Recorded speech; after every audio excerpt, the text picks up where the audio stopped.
রামপুরহাট স্টেশনে তো এসে পড়েছিলাম। তো এসে একটা কাণ্ড ঘটেছে জানো তো।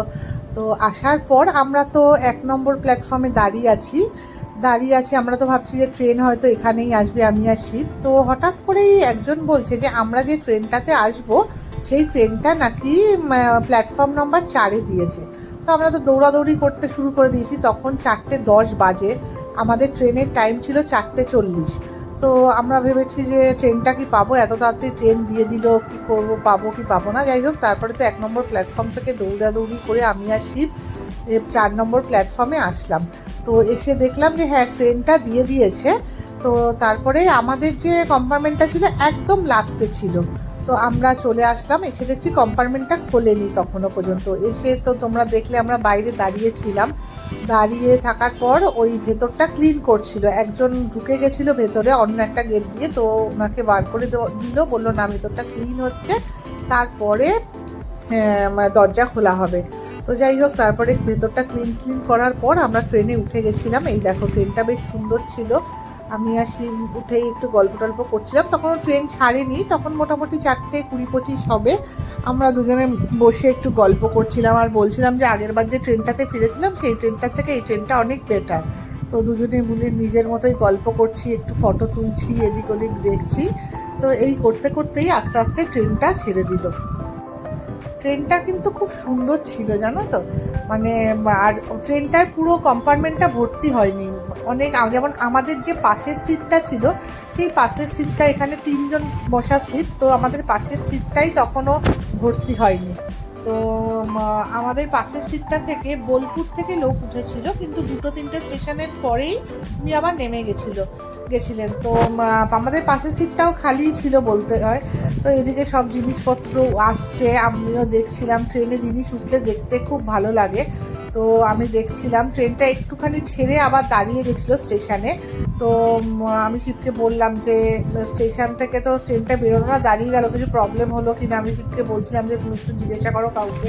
তো শিব বলছে চুপচাপ বসো, ট্রেন যখন ছাড়ার তখনই ছাড়বে, এত ব্যস্ত হওয়ার দরকার নেই, ঠিক আমরা বাড়ি পৌঁছে যাব আজকে।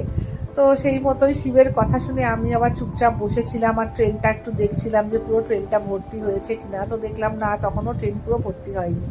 এই করতে করতেই ট্রেন ছেড়ে দিল একদম ফাইনালি, আর চলতে শুরু করলো। আর ট্রেন যখন যায় না, আমার সব থেকে ফেভারিট সিট হলো হচ্ছে উইন্ডো সিট। উইন্ডো সিট যথারীতি সবারই খুব প্রিয় সিট থাকে, কিন্তু যদি মানে এরকম গ্রামের দিকে রাস্তাঘাট হয়, সেই সব জায়গায় আমার উইন্ডো সিটটা খুব পছন্দের থাকে। কারণ এই চারিদিকে গ্রামের মাঠ ঘাট দেখতে দেখতে যেতে আমার এত ভালো লাগে। তো যথারীতি আমিও ট্রেনে উঠেই মন দিয়ে চারিদিকের মাঠ ঘাট দেখতে থাকলাম, আর ভাবছিলাম যে আবার কবে ট্রেনে করে কোথাও যাব। আর শিবকে আমি বলছিলাম যে শোনো, এরপরে যখন আমরা কোথাও বেড়াতে যাব, তো নর্মালি আমরা দূরে খুব, মানে যদি অনেক দূরে বেড়াতে যাই তাহলে ফ্লাইটেই যাই, কারণ আমাদের সময়টা বাঁচে। যেহেতু আমরা দুজনেই জব করি, তো সময়ের জন্য আমরা ফ্লাইটেই যাতায়াত করি। কিন্তু এবার আমি ওকে বলছিলাম যে দূরে কোথাও যদি যাই তাহলে ফ্লাইটে না গিয়ে আমরা ট্রেনে যাব, যেখানে 2-3 দিনের ট্রেনে যেতে পারবো, অনেকক্ষণ ধরে যাব, তো অনেক জিনিস দেখতে দেখতে যেতে পারবো। সেই সব কথাই শিবকে বলছিলাম। মানে প্রচুর উল্টোপাল্টা বকছিলাম, আর শিব কোনো কথারই রিপ্লাই করছিল না। ও নিজের মতো চুপচাপ ফোন ঘেঁটে যাচ্ছিল। একবার একটা পেপার নিয়েছিল সকালে, সেটা পড়ছিল, এইসব করে যাচ্ছিল। আর আমি চারিদিকে সৌন্দর্য দেখতে দেখতে বিন্দাস যাচ্ছিলাম। তাই দেখো তোমার শনিবার। নর্মালি আমি আর শিব যখন বাড়িতে থাকি না, তখন দুজনে চড়াই পাখির মতো সারাদিন ঝগড়া করতে থাকি, টুকটুক টুকটুক করে ঝগড়া করি। আর আমার মা তো খুব বিরক্ত হয়ে যায়, মা কিছু কারোরই পক্ষে হয় না। কিন্তু এই যে বেড়াতে এসেছিলাম দুজনে মিলে, তো আমি ভাবছিলাম যে হয়তো আমার আর শিবের মধ্যে একটু ঝগড়া লেগে যেতে পারে, কিন্তু দেখলাম একটুও ঝগড়া লাগেনি। তো কোথাও বেড়াতে যখন যাই সবার সাথে, তখন কিন্তু একটু ঝগড়াঝাটি হয়, কিন্তু এবার দেখলাম একটুও ঝগড়া লাগেনি। তো আমি আর শিব সেটা নিয়ে একটু হাসাহাসি করছিলাম যে আমাদের এবার একটুও ঝগড়া হয়নি দুজনের মধ্যে। তো দুজনে এসছি বলে হয়তো ঝগড়াটা হয়নি। তো শিব আবার কি করলো, মাঝখানে শিব বলছে আমাকে একটু উইন্ডো সাইডে বসতে দাও। তো আমি আবার সেই মতো শিবকে আবার একটু উইন্ডো সাইডে বসতে দিলাম। ও আস্তে আস্তে সন্ধ্যা হয়ে আসছিল আর চারিদিকটা দেখছিল, চারিদিকে সবুজ গাছপালা দেখতে দেখতে এত ভাল লাগছিল চারিদিকটা। আমার তো ভীষণ ভালো লাগছিল, শিবেরও খুব ভালো লাগছে। বলছে বলো কতদিন পর একসাথে দুজনে যাচ্ছি। কালকে যখন এসছিলাম তখন রাত্রেবেলা আমরা ট্রেনে উঠেছিলাম, 7:30টার ট্রেন ছিল। তো কালকেও আমাদের একটা উইন্ডো সিট ছিল, কিন্তু রাত হয়ে গেছিলো বলে মানে উইন্ডো সিট থাকুক কি না থাকুক কোনো এক্সাইটমেন্ট ছিল না। কিন্তু আজকে তো দিনের বেলা উঠেছি, তো সেই জন্য চারিদিকের এই যে মাঠ দেখো কি সুন্দর, মাঠঘাট দিয়ে যাচ্ছে যে ট্রেনটা, এত ভালো লাগছে দেখতে, সেই বেশি ভালো লাগছে আজকে। যেন ফিলিংটা অন্যরকম হচ্ছে ট্রেনের মধ্যে বসে। একটু মন খারাপ হচ্ছিল যে একদিনের এই ঘোরাটা খুব তাড়াতাড়ি মানে শেষ হয়ে গেল, কিন্তু এই যে ট্রেনে করে যাচ্ছি না, ট্রেনে করে যাওয়ার মাঝে একটা আলাদা আনন্দ আছে। তো এই যাওয়াটার মধ্যে মন খারাপটা আস্তে আস্তে ভুলে যাচ্ছিল। আমার মায়ের না জানো তো এই যে এই ধরনের গ্রামে আসতে খুব ভালো লাগে। মা প্রায়ই বলে তোরা যে এত জায়গায় ঘুরে বেড়াস, আমাকে তো মাঝে মাঝে কোনো গ্রামে ঘুরতে নিয়ে যেতে পারিস। তো পারি হয়তো, কিন্তু ওই যে সময় হয়ে ওঠে না। তা মাকে আমি সবসময় বলি যে হ্যাঁ মা, তোমাকে আমি গ্রামে ঘুরতে নিয়ে যাব। মা ইউটিউব খুব দেখে, তো ইউটিউবে যেসব গ্রাম ট্রামগুলো দেখায় সেগুলো দেখে আমাদের বলতে থাকে যে আমাকে শিখতে, যে আমাকে গ্রামে নিয়ে চলো। আসলে আমার মায়ের ছোটোবেলাটা না গ্রামেই মানুষ হয়েছে মা, সেই জন্য মা গ্রামকে খুব বেশি ভালোবাসে। তো যাই হোক, দেখতে দেখতে সন্ধ্যা হয়ে আসছিল, আবার শিবকে সরিয়ে দিয়ে যথারীতি আমি জানলার ধারে চলে এসেছিলাম। তো শিবকে বললাম যে এই উইন্ডো সিটটা আমাকে প্লিজ দাও, এটাকে আমি কিছুতেই মিস করতে পারবো না।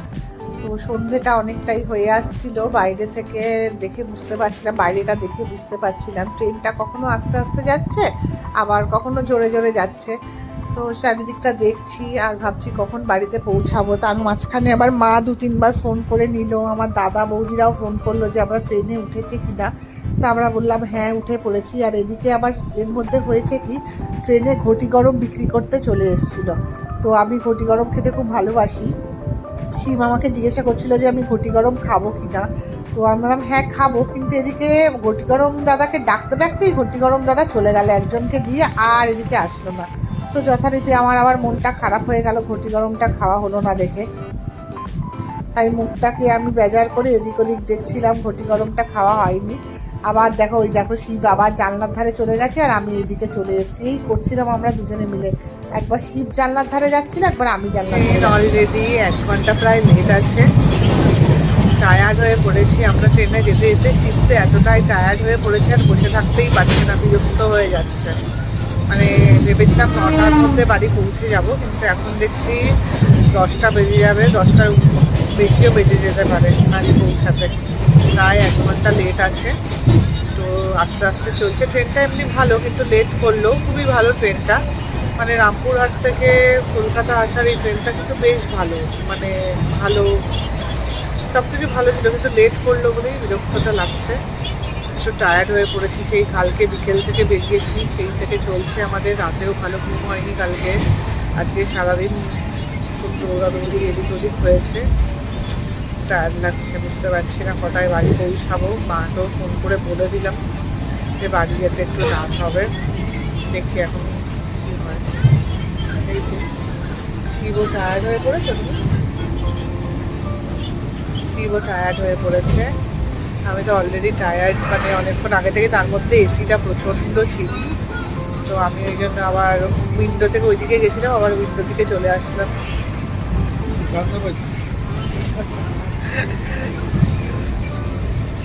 শিব উঠে গেছিল উইন্ডোর দিকে, তা আমি আবার চলে এসেছি বলে শিব বলছে আমার।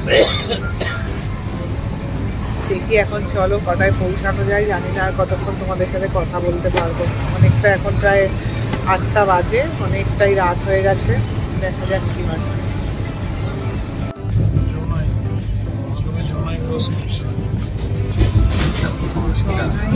যেখানে মনোহারা পাওয়া যায়,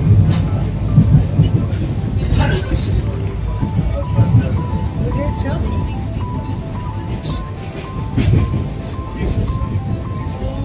একটা কথা বলি জানো, ট্রেনটা প্রায় 1 ঘন্টা মতো লেট ছিল, কিন্তু ওই কামারকুণ্ড থেকে ক্রস করার পর থেকে ট্রেনটা এত স্পিডে চালিয়েছে, মোটামুটি রাইট টাইমেই ঢুকিয়ে দিচ্ছে। ওই মোটামুটি 5-10 মিনিট হয়তো লেট হবে, আমরা 5-10 মিনিট লেট না তাহলে 15-20 মিনিট লেট হচ্ছে, কিন্তু মোটামুটি টাইমলি ঢুকিয়ে দিচ্ছে। তো এই এখন হাওড়া ঢুকছে। তো শিব বললে, আমি ভাবলাম 5-10 মিনিট, শিব বলছে না 5-10 মিনিট না, 15-20 মিনিট লেট মানে তো এই ট্রেনটা কিন্তু সাজেস্ট করতে পারো তোমরা, যদি কখনো তারাপীঠ আসো তো রামপুরহাট থেকে কিন্তু এই ট্রেনটা তোমরা সাজেস্ট করতে পারো।